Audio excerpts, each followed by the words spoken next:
Olá, eu sou Silvia Spolidoro e esse é o podcast Bora Falar. Você já sabe, aquele papo que você gosta de ter depois de assistir um bom filme ou uma boa série. E hoje, toda quinta-feira, 6h30 da tarde, hoje, quinta-feira, 6h30 da tarde, a gente tem um conteúdo inédito e eu recebo um convidado para resenhar sobre a história do Brasil. É isso mesmo que você ouviu. Mas o audiovisual, a história do Brasil, o que tem uma coisa a ver com a outra? Tem tudo. Até porque, se você ainda não parou para pensar, audiovisual é uma forma de se produzir memória. Porque tudo aquilo que a gente filma fica para o resto da vida, né? Bom, o podcast Bora Falar é um podcast que provoca conversas que importam. E hoje a gente vai fazer uma verdadeira viagem no tempo com a ajuda do cinema e com um convidado muito especial. A gente vai falar sobre a história do Brasil contada por trás das câmeras com Adriano Titiliani. Aê! Oi, tudo bom? Seja bem-vindo Obrigado, ao podcast. querida. Um prazer estar aqui com você. Prazer é meu. E a gente se encontrou, eu falei, Adriano, vamos falar? Bora falar. É agora, né? Vamos falar. Muito bom. Então, a nossa dica para você hoje é do filme Carlota Joaquina, Princesa do Brasil. Silvia, esse filme é de 95. E ele está exatamente num marco histórico que o Adriano vai explicar pra gente. Só que para isso, primeiro, eu vou te convidar a assistir o trailer do filme e a gente já volta.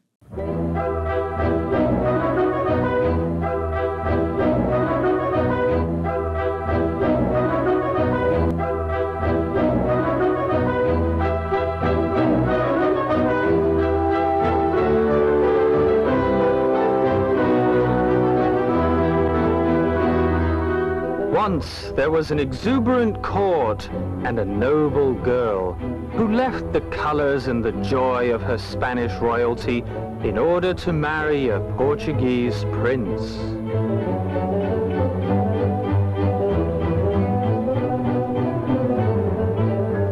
Her name was Carlota Joaquina.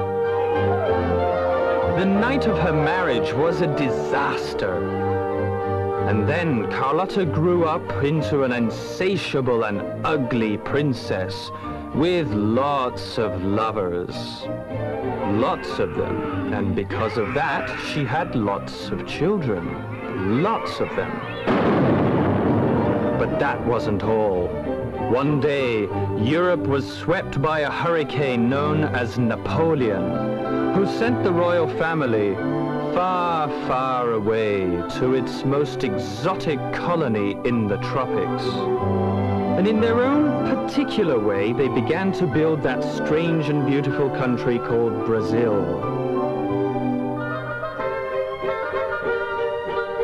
With Marieta Severa as Carlota Joaquina, Marco Nanini as Don João, Maria Fernanda, Marcos Palmeira, Eliana Fonseca, Antonio Abujamra, and introducing Ludmila Daya and myself, Brent Hyatt.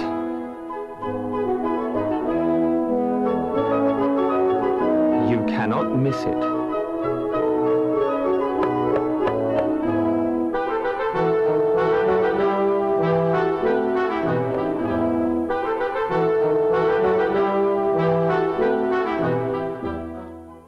Então, Marieta Severo, Marco Nanini, que elenco é esse, hein? Dona Carla Camurati, a diretora do filme. Bom, a sinopse de Carlota Joaquina, Princesa do Brasil é: a trama se passa entre o fim do século XVII e o início do século XIX.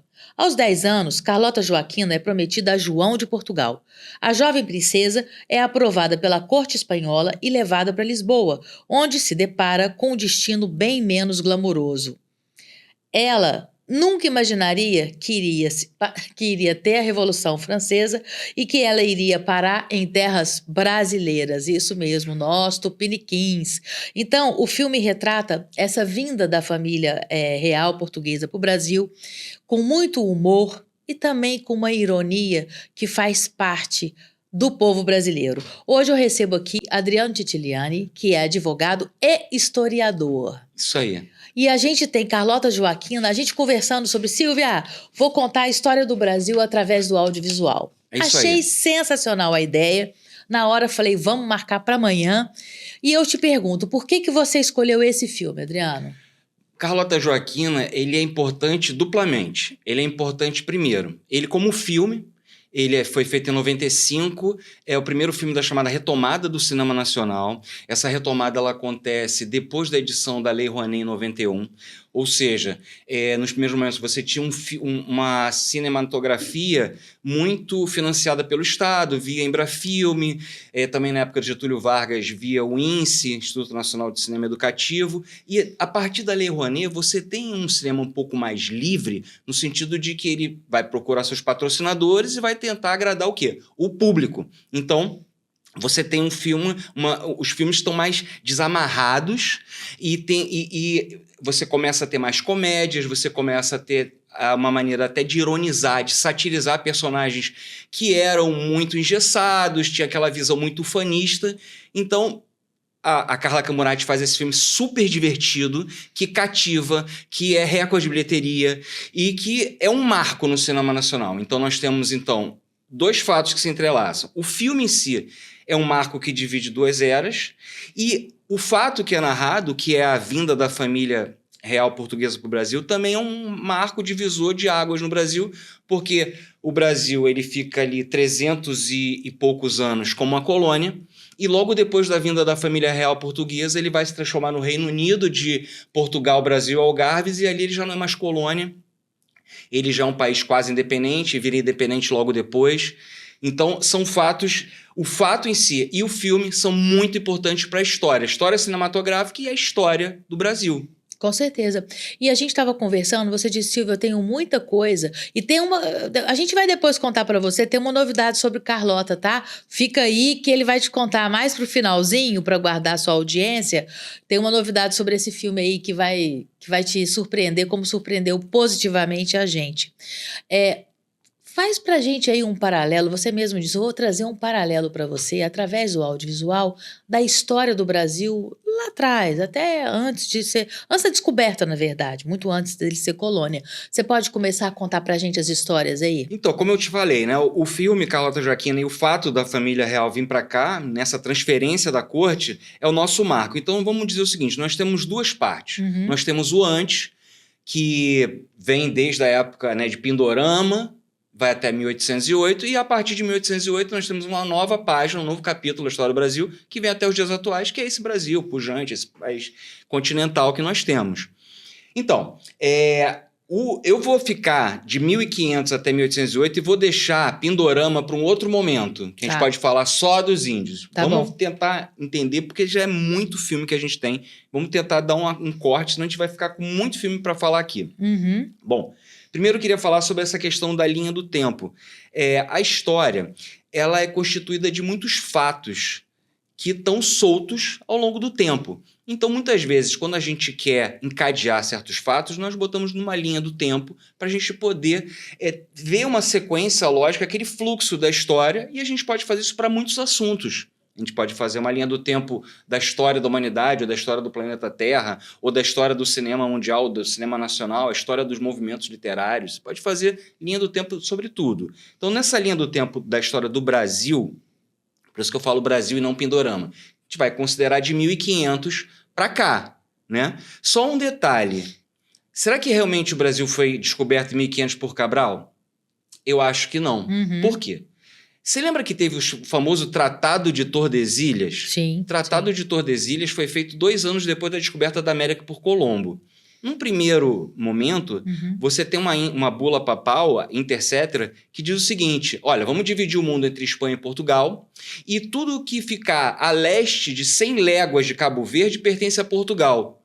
1 ano depois, os caras falam assim, olha só, precisamos mudar essa linha para 370 léguas náuticas de Cabo Verde.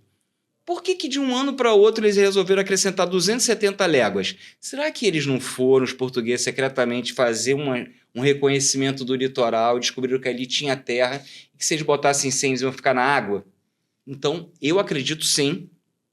Só que é tudo muito envolto em mistério e segredo, e a corte de Portugal, ela era muito fechada, tanto que, por exemplo, a Carta de Pero Vaz Caminha, ela é segredo até 1793, ela vem para o Brasil em 1808 com a família real portuguesa e ela só é divulgada pela primeira vez em 1817. Nossa senhora, muitos A anos carta depois. já tinha 317 anos. Sim, aham. Mas Portugal tratava isso tudo como um segredo estratégico, militar, para que as outras potências europeias não viessem, né? Então, as cartas náuticas, os mapas, tudo. Então tá, então a gente vai tentar contar essa história do Brasil em alguns filmes. Eu separei aqui 18 filmes que se passam até Carlota Joaquina e depois a gente vai falar de Carlota Joaquina. Perfeito. Tá? Então, olha só, um filme que é importante na história do Brasil é O Descobrimento do Brasil, de 1936, do Humberto Mauro. Esse filme, ele é da época da Cinédia, tá? E ele já tem uma pegada do Estado Novo de Getúlio Vargas, que o Getúlio Vargas cria um departamento chamado INSE, Instituto Nacional de Cinema Educativo, para financiar o cinema e, de certa forma, também poder trazer um tom épico, um tom ufanista, que é o que ele queria dar para a história do Brasil naquele momento, para ensinar assim nas escolas. Então, é um filme preto e branco, mas é um filme que tem a trilha sonora do Villa-Lobos, é interessantíssimo. Ele não é mudo, ele é um filme falado. Olha que interessante. Tá? E ele mostra aquela visão um tanto romântica dos nativos, né? Como um pouco ingênuos, passivos, né? Que aceitavam passivamente o escambo. E a gente sabe que não é bem assim. Seria mais correto a gente falar que os portugueses entraram numa guerra de conquista do Brasil. Isso demorou muitos anos, demoraram algumas décadas para que realmente eles conseguissem ter um domínio efetivo, que eles conseguissem estabelecer aqui para começar a produzir lavoura de cana, coisa e tal. Então, é como se fosse assim, o descobrimento do cinema nacional. Então, esse filme é um filme que realmente é um marco do Humberto Mauro. Humberto Mauro, ele é um cineasta que fez uma série de filmes, principalmente na Cinédia, que já vem de 1930. A Cinédia começa em 30. Sim. Né? E a Cinédia também foi produtora das Chanchadas, Das Chanchadas, Chanchada com Carmen Miranda. Sim. E super legais. Eu assisti umas Chanchadas ultimamente, é super legal, é bacana. A gente teve um Bora Falar com o Roberto Salvador, que por acaso é meu tio, e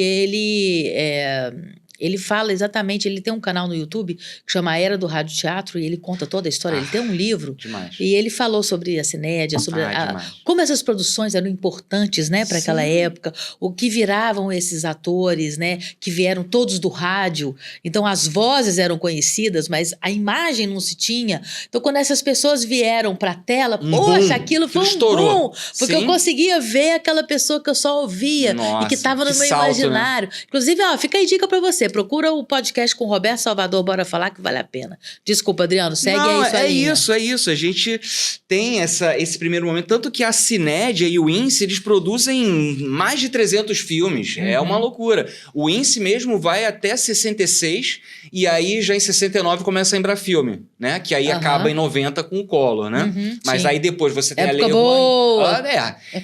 Ele resolveu cortar tudo, né? Cortou até demais. Sim. Cortou até a poupança do pessoal, coitado. Não, nem faz. Nossa, esse é melhor a gente... Né? Não, vamos pular. Olha, esse filme é um filme que ninguém quer ver. Não, esse filme ninguém quer ver de novo. Pensa num terror, multiplique, é esse filme. É isso. Bom, mas aí a gente tem o financiamento particular, o financiamento privado, conseguiu reerguer o cinema nacional e depois da retomada você tem muita bilheteria nacional, você tem uma volta, né, para valorização mesmo do cinema nacional. Bom, o segundo filme que eu escolhi, Caramuru.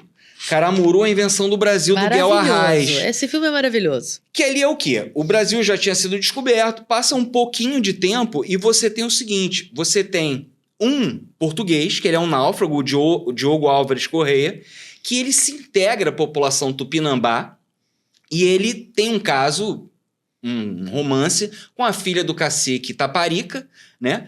A Paraguaçu, e aí meio que vira também um triângulo, porque tem a Moema, que é a irmã da Paraguaçu, e aí ela justifica isso como hospitalidade tupinambá, mas o fato é que realmente existia esse hábito dos caciques cederem filhas ou mulheres da tribo como uma forma de hospitalidade para possíveis aliados. E realmente isso até tem uma expressão, se chama cunhadismo. Isso é uma coisa que é presente na história do Brasil, esse cunhadismo, e os índios faziam dessa forma. Traziam um homem branco para dentro, para ser parente, para ser seu cunhado, no caso genro, E ele vira uma peça importante no tabuleiro político da coroa portuguesa, porque ele, de fato, ele constitui uma família, ele tem uma porção de filhos e ele consegue realmente... Ele funda a cidade de Salvador, pra você ter ideia. O Caramuru, ele não é um personagem fictício, ele realmente é um personagem histórico. É tratado no filme com muito humor também, Sim. o Caramuru, Selton Mello, Débora Seco, Camila Pitanga. Mas o fato é que ele existiu e ele foi uma peça fundamental para a ocupação do litoral da Bahia, né? Então, também tem aquela visão romantizada do índio um pouco passivo e aceitando essa dominação. A gente sabe que não é bem assim. É mais fácil a gente dizer o seguinte, houve uma mútua assimilação, né? Tanto os portugueses assimilaram a língua, costumes, nomes de cidades, como tomar banho dos índios, como os índios também pegaram o cristianismo, usar roupas ou usar nomes portugueses. E houve realmente essa miscigenação muito grande, né? O Darcy Ribeiro fala muito isso, né? Sim, é um país mestiço, um país muito indígena. E quando a gente vai ver nesses filmes da história do Brasil, a gente vê como os índios estão na cara do povo brasileiro até hoje, né? Nós somos muito índios, né? Sim. Com nomes portugueses ou nomes italianos, enfim. Mas o Caramuru é fundamental, que mostra aquele início. Como é que o português conseguiu se fixar? Ele se fixou fazendo união com as tribos. Agora, essas tribos, elas viviam em guerra entre si. Então, por exemplo, na Bahia, os Tupinambás se aliaram com os portugueses e fundaram Salvador.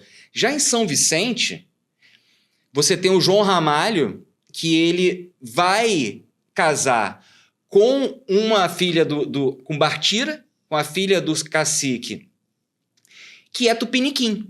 E os Tupiniquim, na região, eles eram em guerra com os Tupinambá. Então, na verdade, você tem esse problema. Então, no sul, em São Vicente, São Paulo e no Rio de Janeiro, né? Por exemplo, no Rio de Janeiro mesmo. Rio de Janeiro era uma Baía da Guanabara lotada de tribos tupinambás, hostis aos portugueses, e os franceses conseguiram se aliar a esses Tupinambá, e é por isso que eles fundaram a França Antártica, que antes mesmo da criação da cidade do Rio de Janeiro. Só depois que Estácio de Sá conseguiu dizimar mesmo, na Confederação dos Tamoios, aquela guerra, conseguiu dizimar os Tupinambá, que eles conseguiram se fixar. Então tem isso. Quando você até falou, é interessante, você falou, nós somos tupiniquins. Tupiniquim realmente são os aliados dos portugueses e vicejaram mais nessa união. Foi interessante para eles também, essa união com o português, que veio com canhão, que veio com tudo. Com arma, com machado, com espelhinho, com tudo aquilo com pente. que eles não sabiam o que era, né? Foi interessante. Foi uma aliança militar ali e depois uma simbiose genética também muito interessante. O que tem também, só uma correlação aqui, pra gente viajar, né? Porque o cinema permite que a gente viaje. Tem um filme que se chama Os Deuses Devem Estar Loucos. Não sei se você assistiu. Esse filme, para mim, é uma obra-prima. E ele retrata... Na verdade, é um povo que tem um pouco mais de conhecimento, chega a um povo que é selvagem, que está ali na terra e... choque cultural. Quer um choque cultural e ele quer sobressair, ele quer tomar conta da terra e etc. Não tem ninguém bonzinho ali, né? Ninguém veio fazer amizade. E aí, neste filme, é muito legal, porque tem uma cena que eles estão no avião e a tribo lá embaixo, a tribo nativa da terra, eu esqueci aonde se passa. Não é aqui no Brasil não, tá, gente? É fora. Aí as pessoas estão lá em cima e as pessoas estão tomando uma Coca-Cola. Coca-Cola em lata. Aí ela pega... Não, em garrafa, não, em lata. Aí ela pega e faz assim, ó. Pá, e joga pela janela. Aquele aviãozinho teco-teco, voando baixinho. Aqui só faz assim, pum.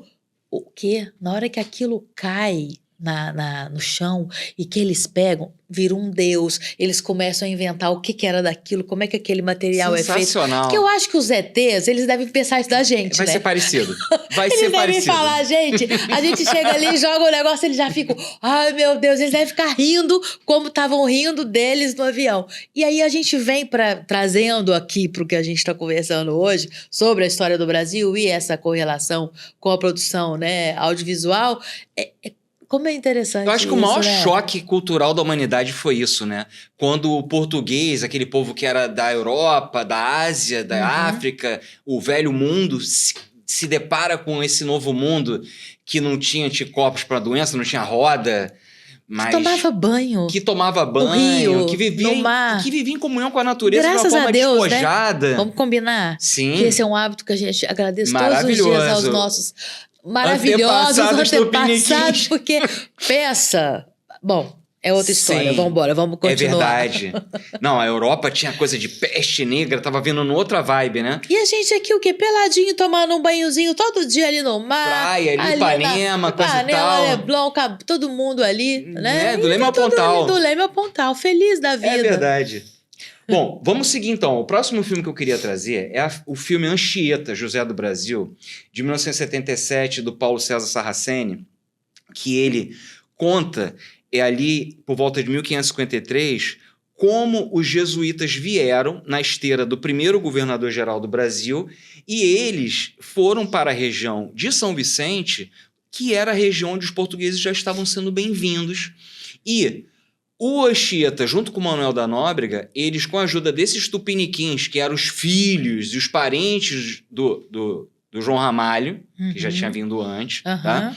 Sobem e vão fundar o Colégio dos Jesuítas em Piratininga, que é São Paulo. Então, eles vão fundar São Paulo, né? Então, esse filme é muito importante, que mostra essa questão do choque cultural, dos índios estarem pelados, de querer que eles adotem a religião católica, o cristianismo, e a dificuldade, quer dizer, da integração, né? Uma superposição de interesses onde o português vem e os jesuítas espanhóis também, o próprio José de Anchieta, ele é das Canárias, ele era espanhol, mas são esses povos ilhéus que já estão ali muito no meio das navegações, então ele vem nessa missão, né? É um filme maravilhoso, né? O João Ramalho, ele vem e ele se casa com a filha do cacique Tibiriçá, a Bartira. E todos esses parentes dele realmente fazem essa rede de aliança dos tupiniquins que sobem para fundar São Paulo com Anchieta e com Manuel da Nóbrega. Então, assim, também é um filme que conta a história de São Paulo, então também é importante para você ir... Como é que se diz? Você ir pintando o quadro. Não tem aquela história que uma imagem vale mais que 1000 palavras? Sim. Um filme que é pura imagem vale vários livros. Isso ilustra, isso serve pra gente ter... Ou então, por exemplo, para ouvir o som do Tupi-Guarani falado, né? Que a gente... Hoje em dia, só em filme, você não vai ouvir. Não. Né? Ou não tem talvez, quem fale. Ou talvez alguma tribo ainda fale, né? Mas é mais difícil você ter esse acesso, ter que ir lá. Né? Eu conheço tribo em Paraty. Tem índios em Paraty, Paraty-Mirim, né? Graúna, eles têm um lugar lá. Tanto que quando você vai em Paraty, você vê eles vendendo aquelas miçangas, aqueles produtos ali, né? De artesanato que são muito legais. Sim, sim. Cerâmicas sim. Eu acho aqueles grafismos indígenas, acho sensacional. São belíssimos. Marajoara. Belíssimos. Não, são belíssimos. Bom, passado um tempo, a gente... Não, nesse mesmo tempo, na verdade, a gente tem um filme maravilhoso que se passa nessa época também, que é o Hans Staden. Quem foi Hans Staden? Hans Staden foi um alemão, tá? Que ele veio a serviço da coroa portuguesa para trabalhar com artilharia de canhão, e ele é mandado para Desterro, que é Florianópolis, o navio dele naufraga, e depois ele consegue vir para Bertioga, em São Paulo, e ele está em Bertioga, com os portugueses, trabalhando com os portugueses. Ele tem um escravizado, que é um indígena, Carijó, que um dia some, ele vai atrás e ele cai preso dos índios tupinambás, tá? E os tupinambás, como eu te falei, eram os inimigos dos portugueses, que... Os tupinambás, aliados dos franceses, que eles chamavam de Maíra, eram inimigos dos portugueses, os Peró. Então, ele cai na mão desses tupinambás que dizem, olha, você estava lá no forte dos portugueses, você é português. Então, a gente vai você vai ser nosso prisioneiro e nós vamos fazer um ritual antropofágico. Nós vamos te comer, né? E esse ritual antropofágico tinha toda uma conotação de um pouco, que era o seguinte, até religiosa, de certa forma. Eu vou comer a carne do meu inimigo para eu absorver as qualidades, a bravura dele. Então, tanto que se esse prisioneiro fosse um covarde, eles já nem iriam comer. E aí, essa é a estratégia do Hans Staden. Ele fica toda hora com muito medo, ele fica sempre chorando, para ver se esses índios resolvem não comê-lo. Mas o fato é que ele consegue ficar 9 meses na tribo, ele depois ele consegue voltar para a Europa num navio francês. Ele convence os franceses, olha, eu sou alemão, eu sou de Hesse, eu estava lá, mas eu não sou português, então me levem para a Europa. E ele consegue realmente voltar. E o mais legal do Hans Staden é que o Hans Staden ele chega na Europa e ele edita um livro, publicado em 1557, As Duas Viagens ao Brasil. Ele tinha feito uma viagem em 1550, voltou para a Europa, e depois faz essa segunda viagem em 1554, onde ele naufraga. E aí ele pinta, ele mostra todos os costumes que são muito exóticos para o leitor europeu, e é um sucesso, ele vende horrores, e cria-se até uma romantização, né, em cima desses relatos pitorescos e exóticos dele, né, ele é como se fosse assim, ele cria a literatura étnica, né, ele vai e começa a falar sobre os costumes e tal, e conta também dessa dinâmica de guerra, né, entre franceses e portugueses, entre tupinambás e tupiniquins, coisa e tal, que na verdade essa dinâmica de guerra entre as tribos interessava muito ao conquistador, né? Porque divididos não ter tanta força. Lógico, se eles se unissem, seriam muito mais fortes. E eles têm realmente ódios tribais muito grandes. Essas tribos, elas ficam brigando no litoral brasileiro desde muito tempo, né? E elas veem a aliança com o povo europeu, que me traz, de repente, umas armas avançadas para poder dizimar o meu inimigo. Eles acham interessante isso também. Sim. Então eles pegam e usam os portugueses. Não só são usados, mas também usam. Né? No final a gente sabe que vai ter uma grande mortandade por conta principalmente de vírus e tudo. Eles não tinham anticorpos, né? Mas no primeiro momento interessa sim aos tupiniquins esse tipo de aliança com o português. Sim. Eu vou o que acontece? Eu acho interessante a gente tá caminhando nessa linha do tempo com os filmes, mas eu acho importante a gente citar. Eu sei que a gente vai deixar para o final a Carlota, porque eu tô com medo de não dar tempo. E eu quero que você fale, porque é tão rico. Por mim, se a gente ficava aqui 3 dias, gente, no podcast. Eu vou fazer o seguinte, então, agora. Fala os títulos. Eu vou dar os títulos. Melhor. O pessoal de casa vai pesquisar, porque são filmes interessantíssimos. Perfeito. Tá? Então, depois do Hans Staden, tem um filme que se chama Vermelho Brasil, de Sylvain Archambault. É um filme que é uma produção Brasil, França, Portugal, Canadá, muito interessante, que conta a história da criação da França Antártica por Villegagnon e como conflitos internos entre protestantes e católicos acaba enfraquecendo essa colônia e os portugueses acabam depois conquistando tudo com Estácio de Sá. Desmundo é um filme interessantíssimo que conta a história de como órfãs eram trazidas de Portugal para casar com esses portugueses, para evitar que eles ficassem casando com as índias, né? Então também é muito interessante o Desmundo, o filme de Alain Fresnot de 2003, que conta ali essa dinâmica em 1570. Tem a Simone Spoladori, tua quase xará. Quase minha parente. Osmar Prado também, Caco Ciocler, é um filme maravilhoso. Elenco maravilhoso. Tem um filme mais antigo também muito interessante do Nelson Pereira dos Santos, que é Como Era Gostoso o Meu Francês. Se passa na época do Hans Staden, é uma obra baseada no Hans Staden. Então tem esse francês que cai prisioneiro do Tupinambá, que se chama Jean, que fica vários meses. Só que nesse filme aqui tem um final triste e no final ele é devorado num cerimônia antropofágica. Só para ficar diferente um pouco da história do Hans Staden. Bom, passando um pouco no tempo, o Guarani, de Norma Bengel, de 96, um filme da retomada. Famoso esse filme. Esse filme é um clássico do José de Alencar, um romance que ele é de 1857. O Guarani é a obra que foi mais reinterpretada com filmes e, se não me engano, livros também no Brasil. É um clássico em todos os sentidos e eu gosto muito desse, o Guarani, da Norma Bengel. E até descobri que tem um amigo meu que tá dentro do elenco, que faz o papel do Dom Diogo, filho do Dom Antônio de Maris, é o Tamur Aimara, ele é filho do Neville de Almeida. Grande cineasta, Neville. Grande cineasta. E vi recentemente, ele tá lá. É um filme maravilhoso, mas com aquela visão super influenciada pelo romantismo literário da época do século XIX. Então o Peri é super idealizado, a Ceci é super idealizada, né? Tem uma coisa até meio Romeu e Julieta no filme, mas é muito interessante. É legal, é um dos filmes que ilustram muito bem a história do Brasil. Pulando um pouco, um filme maravilhoso agora no Nordeste, que é a Batalha dos Guararapes, que conta, muito importante, a história de como os luso-brasileiros se juntaram com os índios e com os escravizados, e eles fizeram ali a semente do exército brasileiro, se juntando e expulsando os holandeses. É muito interessante, tem ali o Jardel Filho no papel do Maurício de Nassau. Sim. É um filme muito legal. Legal, É um filme legal. de 78, do Paulo Thiago. Uhum, Esse filme se passa em 1648, que a Batalha dos Guararapes é 48 e 49. uhum.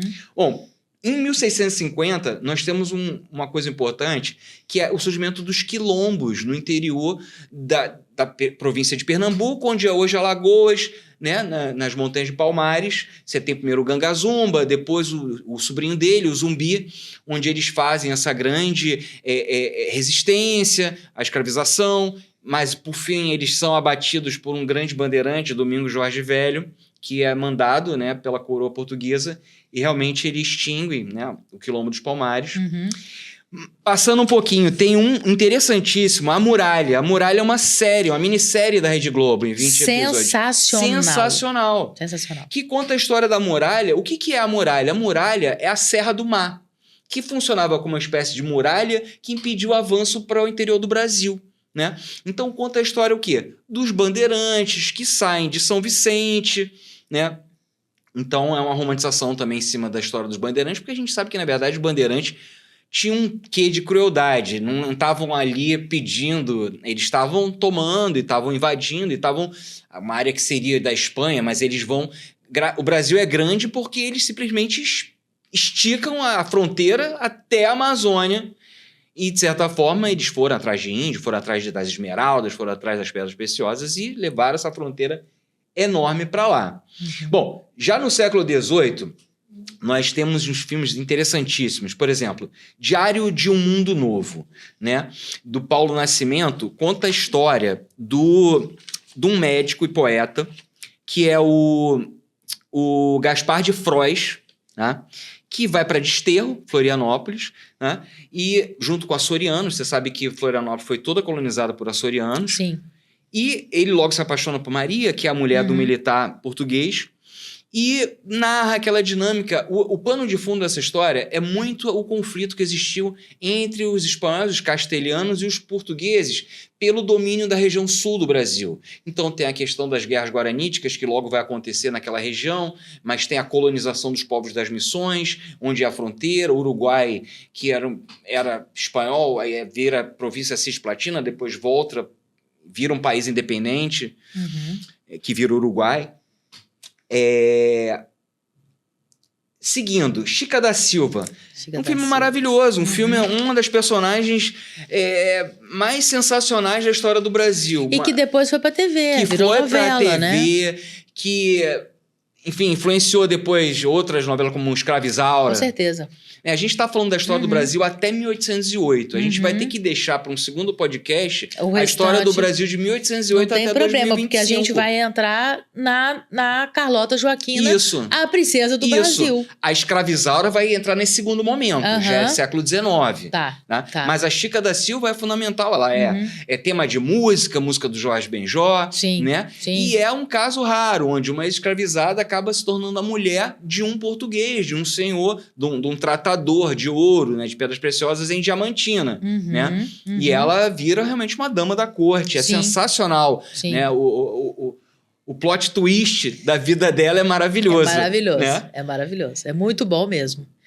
Ó, um outro filme que é fundamental pra gente entender o Brasil, ele não é brasileiro, se chama A Missão, de Roland Joffé. Esse filme ganhou a Palma de Ouro em Cannes. Esse filme é de 86 e conta justamente como eram as missões jesuíticas no sul do Brasil, né?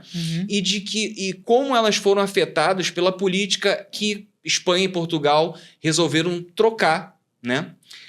Trocou o Uruguai aqueles povos das missões ali, né? E você tem ali o ex-traficante de índios que vira aliado dos jesuítas e vira aliado dos índios, é o Robert De Niro, né? É também um filme fundamental para a gente entender a história do Brasil, mais nessa parte do sul do Brasil. Vamos lá. Um filme interessantíssimo, Brava Gente Brasileira, da Lúcia Murat. Esse filme de 2000 conta a expedição de um cartógrafo português, Diogo de Castro Albuquerque, até o Forte de Coimbra, que era numa época que eles estavam delimitando as fronteiras do Brasil. Também mostra os índios da região que estão em conflito com os portugueses, os índios guaicurus, que hoje em dia os índios que estão lá são descendentes desses guaicurus, são os índios Cadivel, são descendentes desses índios. E esses índios guaicurus, eles eram conhecidos como os índios cavaleiros. Eles montavam um cavalo no pelo e eles eram azogue. Eles montavam muito bem, eles faziam guerras em cima de cavalo, né? E nesse filme, o Dom Diogo se apaixona por uma nativa, a Note, e eles acabam tendo filho. E nesse filme mostra também um costume indígena, onde as índias, elas não costumavam ter mais de um filho. Então, elas costumavam até praticar o aborto. E ele fica muito triste porque ela faz o aborto com esse filho. Mas as índias tinham esse costume até porque elas queriam ficar com um corpo bom a vida inteira. Entendi. Por isso que o português também ficava apaixonado pelaquela índia, porque elas tinham um corpo muito bonito, elas eram muito bonitas, de queimada de sol, aquele cabelão. Imagina o impacto, né? Naquele muito português, né? Que vem do mundo medieval, tudo é pecado, tudo é roupa. Exatamente. Já depara com a mulher nua. Ali já tá complicado, né? Com certeza, com certeza. Bom, aqui agora pro final, antes da Carlota Joaquina, a coisa mais importante que acontece no Brasil é a Inconfidência Mineira. E a Inconfidência Mineira... falando da minha terra. Inconfidência Mineira já é o quê? Os ventos do iluminismo, da Revolução Francesa, que chegam naquela elite cultural, que tinham livros que vinham com as ideais iluministas, naquela elite ali de Diamantina, de Ouro Preto, principalmente de Ouro Preto. Mas assim, nós temos, na verdade, sobre Tiradentes, hoje em dia, há duas visões. A visão tradicional é aquela visão daquele herói épico. Romântica, né? Que diz que assumiria a culpa 10 vezes, se tivesse 10 vidas, assumiria 10 vezes. E já há uma versão também crítica que diz, olha, não é bem assim. O Tiradentes só ficou porque não conseguiu fugir, tá? Todos os outros eram ricos e se safaram e ele era o menos rico. Sim. Então ele ficou de bode expiatório. Então... como até a coroa portuguesa fala, eu vou ter que enforcar alguém. E aí... É você, querido. Deu ele. Né? Você é o que menos tem pedra, tem moedas de ouro, então terra... O Alferes, é você, querido. Soldado de Alferes para capitão, não estava tão rico ainda, não conseguiu comprar. Não. E aí a cabeça dele realmente foi a prêmio. Rolou, né? E aí a gente chega na Carlota Joaquina. E a Carlota Joaquina, a gente já falou, ela é importante do ponto de vista cinematográfico, mas, fundamentalmente, o fato narrado ali é o fato mais importante da história do Brasil. Por quê? Porque o Brasil, de 1500 até 1808, na verdade, até 1815, eu vou te explicar daqui a pouco, ele era uma colônia, ele até já era um país chamado de Estado do Brasil desde 1549, mas era um país colônia de Portugal. Não podia comercializar com ninguém, não podia ter livros, as pessoas não podiam ter escola, não tinham quase nada aqui. E a partir de 1808, eles realmente trazem junto com eles uma série de equipamentos, de conhecimentos, de pessoas, de profissionais capazes de transformar isso aqui num país que fosse digno de hospedar a família real. Só que eles também estavam com muitas pressões da própria sociedade portuguesa, dizendo assim, vocês foram para a colônia, então vocês não são mais família real. Então, por essa pressão, Dom João é levado, em 1815, a elevar o status do Brasil. Ele sai do status de colônia e vira Reino Unido a Portugal, Brasil e Algarves. Então, a partir daquele momento, ele já não é colônia. Então, a partir daquele momento, ele é um país, um reino, não é uma república, é uma monarquia, mas é um reino que tem vida própria. E aí o movimento de dependência já não pode mais ser revertido. Tudo bem que há uma crítica de que o Brasil ficou independente na mão de um príncipe português, mas o fato é que o Brasil ficou independente e se manteve enorme, se manteve um país gigante que, graças à monarquia brasileira, você conseguiu evitar todos esses movimentos separatistas que poderiam ter fragmentado o Brasil em vários menores, como é a América Espanhola, virou vários países. O normal seria, olha, aqui nós vamos declarar independente o Sul, o Nordeste, aqui o Sudeste, e ia ser pelo menos 5 países aqui. Sim. Né? E não, a família real portuguesa conseguiu manter isso aqui com mão de ferro unido, né, no interesse de um país gigantesco, que hoje é um país continental, graças aos esforços dele, também o esforço do Barão do Rio Branco, que comprou o Acre e tal, foi bom para o Brasil também. Então, agora, a Carlota Joaquina, ela é um personagem muito interessante. Ela é uma poliglota, vem de uma corte Bourbon, que era uma corte já poderosa na França desde o século XVI, na Espanha desde 1700, eles eram reis da França, da Espanha, das duas Sicílias também. Era um reino muito poderoso, rico até, né?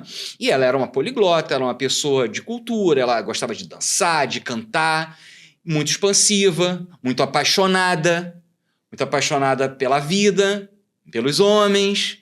Ela teve muitos filhos, muitos desses filhos dizem que não são de Dom João, só os primeiros, porque eles realmente já não estavam nem vivendo mais juntos, né? E aí acontece uma coisa que é o seguinte, em determinado momento, Portugal, Dom João, ele está sendo pressionado, desde a Revolução Francesa, ele está sendo pressionado por Napoleão a cortar relações com a Inglaterra e acatar o chamado bloqueio continental. Só que Portugal tem uma aliança muito antiga com a Inglaterra, é a aliança mais antiga, é uma aliança militar, né? Tanto que foram os cruzados ingleses que libertaram Lisboa dos árabes e tal.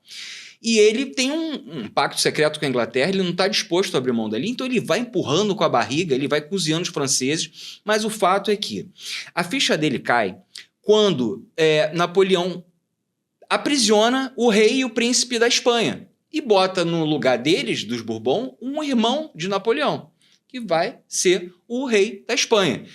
Ali cai a ficha dele de que não há como negociar com Napoleão e que realmente, se ele fosse invadir Portugal, a cabeça dele poderia rolar e a dinastia dele poderia acabar ali.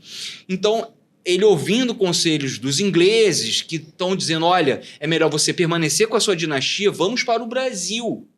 E, de fato, eles, em 29 de novembro de 1807, eles saem todos, sabendo que o general Junot já está chegando na cercania de Lisboa. Eles vão todos para os navios e aí vem a expressão, ficaram a ver navios. Você sabe por que essa expressão? Não sei. Porque esse general francês chega em Lisboa e de cima ele vê todos os navios indo embora e ele não consegue aprisionar os tesouros ou a família real, que era o intento dele, era depor, aprisionar, né? Botar de repente algum rei fantoche. O fato é que a família real se salva, vai para o Brasil. E que sai ali de Belém. Ali lá em Lisboa, Belém, a Torre de Belém. A Torre de Belém, o padrão do descobrimento está lá até hoje. Exatamente, está lá lindo, né? E do lado tem ali o pastel de Belém, bem do ladinho delicioso, ali, que é maravilhoso. Vale a pena. Quem for a Portugal, quem for a Lisboa, pode ir neste marco histórico, né? Da onde saíram as caravelas, né? Isso. E tá lá até hoje. E sim, pisar na areia que eles pisaram. Que tem muita história. Ainda tem lá o monumento fazendo exatamente eles os grandes navegadores, né, as grandes navegações, de onde saíam, Vasco né? da Gama, Pedro Álvares Cabral, tantos outros que fizeram, né, a fama de Portugal foi o primeiro país realmente que conseguiu dar a volta à África. Por que a necessidade? Porque os otomanos, os turcos otomanos, eles estavam no meio da rota das especiarias, inflacionando muitas especiarias, e aí eles falaram, vale a pena esse risco para a gente trazer as especiarias direto da Índia. Né? E aí, com isso, eles começam, para poder dar a volta na África, eles começam a navegar cada vez mais a oeste da África e eles descobrem o Brasil ali antes de 1500, senão aquele Tratado de Tordesilhas não teria sido alterado 370 milhas. Essas 270 milhas a mais fez toda a diferença. Tem um porquê, né? Lógico, faz sentido o que você falou, claro. Total. Que sim. Então, 1494, pelo menos, teve gente aqui. Eles já sabiam que a gente existia. Você sabe que os vikings foram até o Canadá no ano 1000, né? Caramba. Então, o primeiro europeu que pisou aqui não foi Cristóvão Colombo. Esses vikings da Islândia, da Groenlândia, chegaram aí ao Canadá. Caramba. Durante algum tempo, tiveram até lá em Newfoundland, né? Que eles chamavam de Vinland, a terra das vinhas, enfim. Ai, Adriana, é muito bom. É uma aula de história que a gente está tendo e eu estou adorando, tá? Por sinal. E por falar em história, muita gente acha que história é livro, é data, é decoreba, né? Quem estuda aí, principalmente as pessoas mais jovens, né? Mas o cinema pode ser uma ferramenta incrível de aprendizagem. Como você vê essa relação entre a ficção e os fatos históricos? Eu acho fundamental Como eu te falei, uma imagem vale mais que 1000 palavras. Um filme que tem muitas imagens vale muito mais do que livros inteiros, às vezes. Por quê? Porque te ajuda a você criar um inconsciente coletivo, uma memória coletiva. Você ilustra como era o passado. Então você consegue, quando você for aprender os fatos históricos, você consegue preencher as lacunas. É muito interessante. E o mais legal é que hoje em dia está tudo muito mais acessível do que há um tempo atrás. Você não tinha 10, 15 anos atrás a facilidade como tem hoje em dia. Hoje você tem o vídeo on demand, você tem as plataformas produzindo, você tem o Netflix, você tem o Globoplay, você tem o YouTube com muito conteúdo, você tem aplicativos como o app My Family Cinema, você tem o NetNow, você tem vários, você tem DVDs também. Não sei se DVD as pessoas ainda estão usando hoje em dia. Acho que não. Eu acho que tudo isso está digitalizado mesmo. Mas sim. o fato é que existe um acervo disponível enorme e as pessoas devem ver a história até como entretenimento. Alguns filmes são comédia, são divertidos e de uma forma prazerosa e lúdica você vai aprendendo sobre a história do Brasil. Perfeito. Além de que a gente sabe que a produção de memória, né? Isso vai ficar eternizado ali. Principalmente os documentários. Eu sou documentarista. Então, é uma forma de você ter certeza que aquela memória vai ser registrada e guardada, né? E é cultura, é educação. Tudo junto. Tudo num pacotão. Exatamente. E é divertido. E o cinema é a maior diversão, né? Aquele velho nossa slogan. sétima arte, não né? é? É isso aí. E o mais legal do que você falou sobre estar acessível, né? Todo esse material que você trouxe de filmes maravilhosos que você deu a dica, além do próprio Carlota Joaquina, a gente tem uma novidade aí, que ela tá mais acessível, uma novidade né? incrível. Olha Conta só pra como gente. são as coisas. No dia 14, agora de agosto, foi relançado o Carlota Joaquina, só que agora remasterizado. Incrível. E aí a Ludmilla Dyer, que é a atriz que faz o filme, ela é uma criança no filme, agora ela já tá bem mais crescidinha. Aham. E ela mora nos Estados Unidos, ela veio para esse relançamento, tá remasterizado. Então o pessoal vai poder conferir a Carlota Joaquina com uma qualidade incrível, vai ser super divertido e vai ser super legal, com pipoca, com tudo. Que legal. Pra o pessoal gostar muito. Nossa, a gente escolheu a dedo então, né, Adriano? Uma sorte. Mandamos bem, né? Porque a gente não sabia disso. Não sabíamos. E a Ludmilla Dyer, ela mora em Hollywood, ela mora em Los Angeles há muitos anos, e ela é uma produtora, ela é atriz, ela é diretora, ela tem um documentário sensacional sobre a questão de saúde mental. Depois eu vou até ver se eu convido alguém para vir aqui falar sobre esse documentário dela, que é sensacional. Enfim, Adriano, eu quero agradecer. Hoje nosso podcast foi SS, mas não é de Silvio Spolidoro, é de Spolidoro e Titiliani.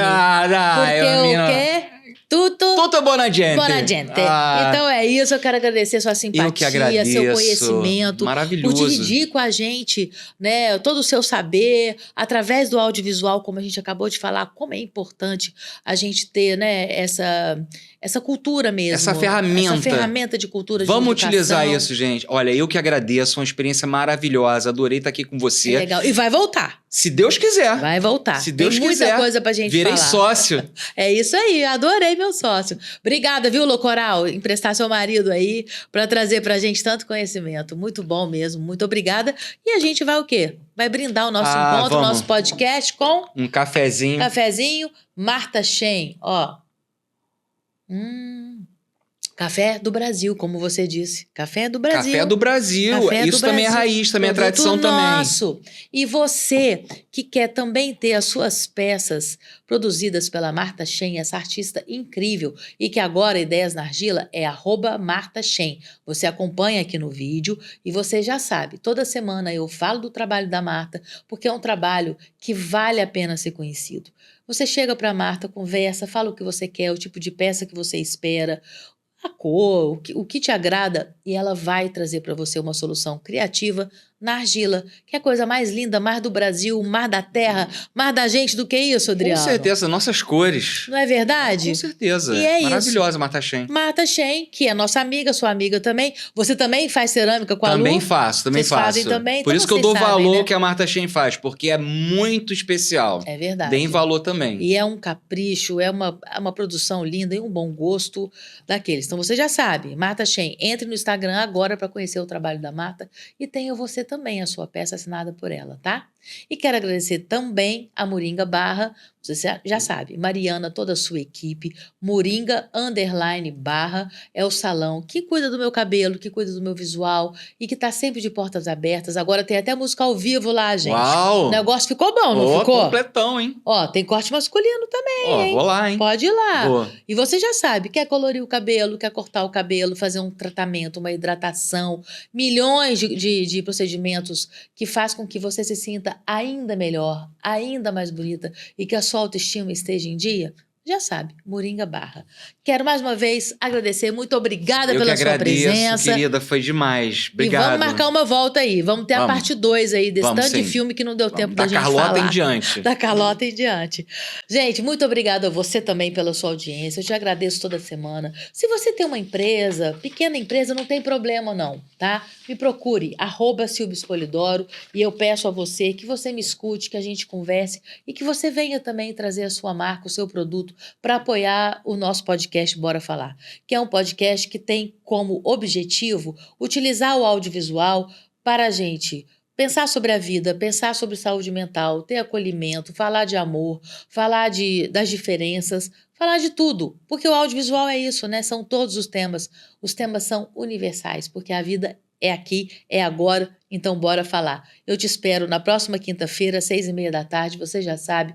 Gostou do conteúdo? Compartilhe com todo mundo. Vá lá, se inscreva no canal, se você não se inscreveu ainda. Tá passando aqui, peguei sem querer. Se inscreva no canal, ative o sininho que toda quinta-feira, 6h30 da tarde, eu trago para você um convidado incrível com uma dica de filme ou de série mais incrível ainda. E a gente faz o quê? Bora falar!